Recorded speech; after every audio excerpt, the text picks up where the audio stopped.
Well, it's a good day in the Amblydoras tank.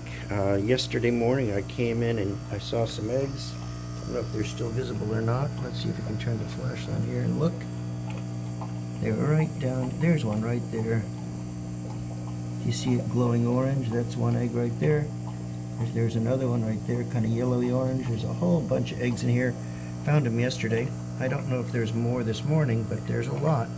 First thing I did was I pulled out the mop and I picked the mop clean, one egg at a time. I think I got all the eggs. I found a total of 26 eggs on the mop, way more than normal.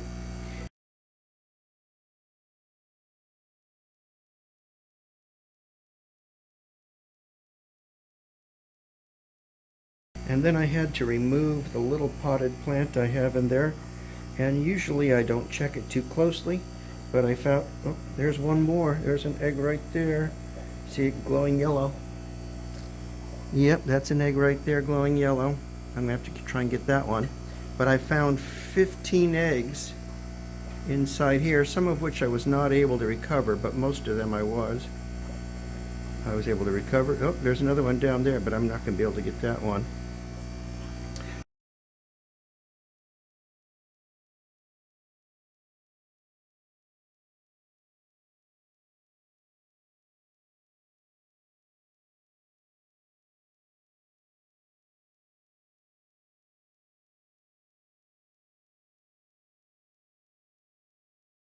And now I'm about to go and get the ones out of the false floor. So give me a moment because I want to get that one off the pot still. Just a minute. Okay, I was able to recover that one off the pot using a Q-tip like this with a wooden stick. And I can use either the cotton ball to sort of sweep the eggs out if they're easy to get to, but that one was not, so I just used this wooden end to try and get it, and I was successful. Hopefully it's all good. So far, these are the eggs that I've recovered just from the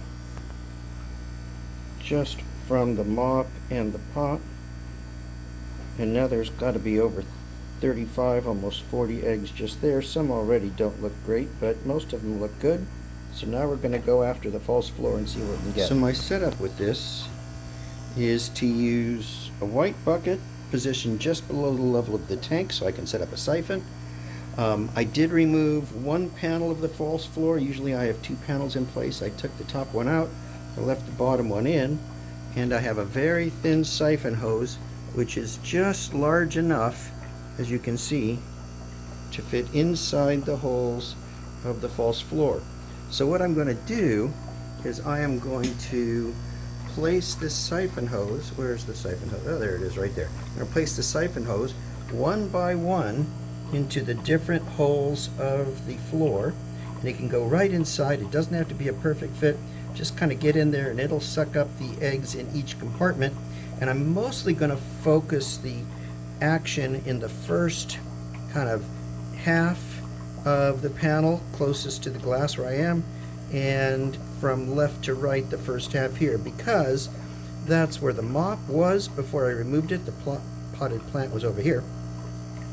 And so usually I recover most of the eggs in this section right there, about this third to half of the pot of the false floor.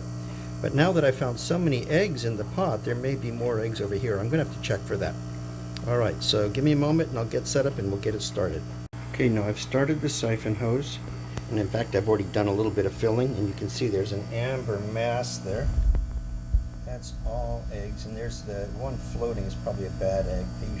The good eggs don't typically float. So there's a couple of unfertilized or dead eggs in there. So let's go ahead and back to the process.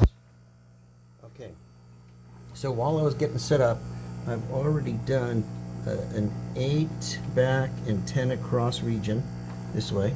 Now my method is I'm going to use my fingers to hold the board down while I insert the hose into each square. 1, 2, 3, 4, 5, 6, 7,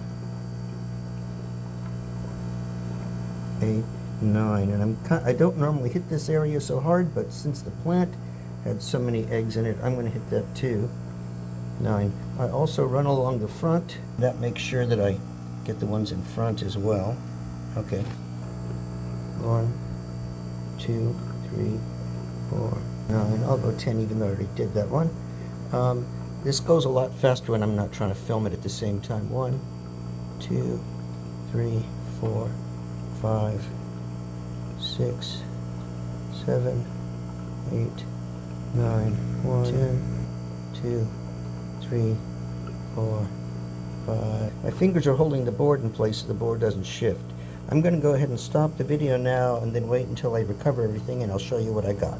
Okay, so I finished going through the whole grid. I do not bother to check the rest of the tank because there's gravel all over the place. If you'll notice where the false floor is, there's actually a fine mesh. It's actually screen door screen underneath there, so it kind of keeps me from sucking up too much gravel, but the mesh is too small for eggs to fall through. So if I'm in the back of the tank where there's no false floor, I'd just be getting all gravel, and so I don't bother checking that. Plus I get lots of eggs just off the front, and I think most of the spawning is occurring under the spawning mop as opposed to the back.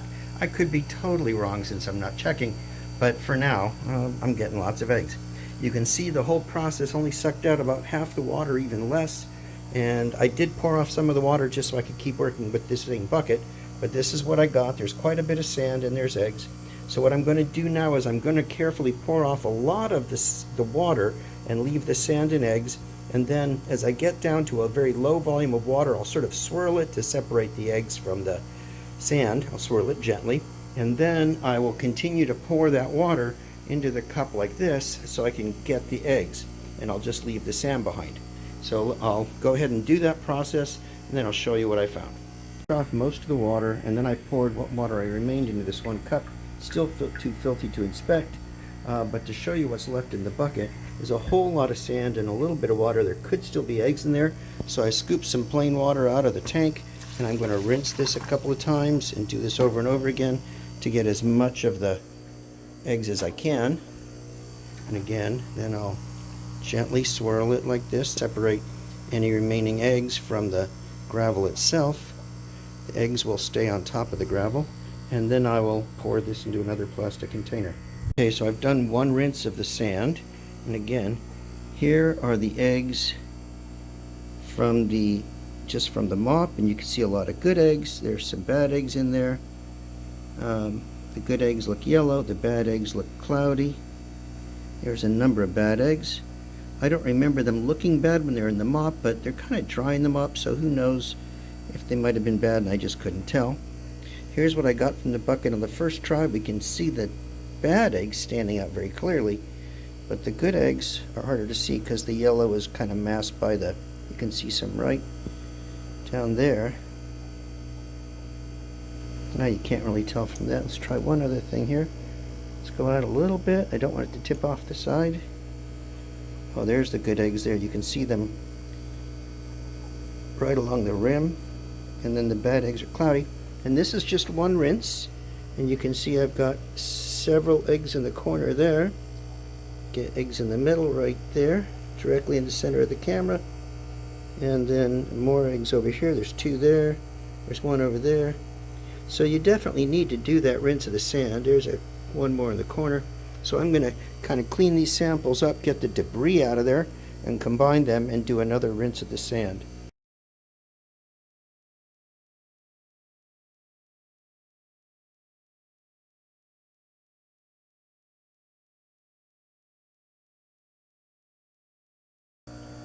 Okay, so here's the final on all the bad eggs I could identify. So it's probably about 25 roughly. And that doesn't mean they're the only bad eggs. It just means they're the only ones that look bad already. So let's look at the good eggs. Now, to say these are the good eggs doesn't mean they're all good. It just means they've got a yellow yolk. Now that flash doesn't really help.